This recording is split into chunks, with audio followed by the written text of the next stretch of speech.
1. august 2013. Jeg står lige i vandkanten. Man kan høre det klukker. På min hjemmebane i Øresund. Det har jeg går i.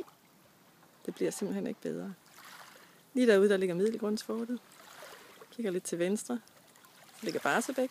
Hvad skal væk? Barsebæk. Men der her endnu, og det går nok det hele. Der er masser af trafik derude. Der er store både, der er sejlbåde, der er kajakker, motorbåde. Der er det hele. Der er plads til alle på Øresund. Jeg svømmer tit nordpå, op mod Charlottenlund, Skodsborg. Nogle gange svømmer jeg kun til Skovshoved.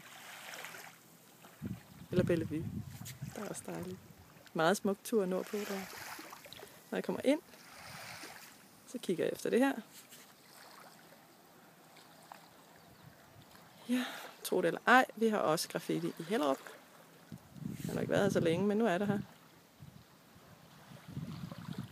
Stigen, jeg går nedad og opad, når jeg skal ud og svømme, når jeg skal hjem igen. Lille hus, jeg kigger efter. Og der, det ligner Dannebrog. Det er det ikke. Det er det schweiziske flag. Det må være ambassadøren, der bor der.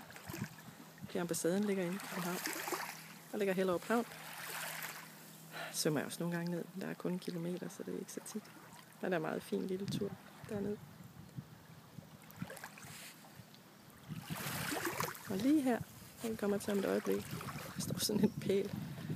Der er ikke nogen lige nu, men der sidder rigtig tit en måge og holder udkig. Pusser fjer, hvad den ellers finder på, sådan en måge. Og så de store, fede mågeunger, det er dem, der er her lige nu, sidder og ligger på land, nægter at flytte sig. Og man skal helt hen til dem, før de flytter, så man kan svømme lige forbi dem. Og sådan er det.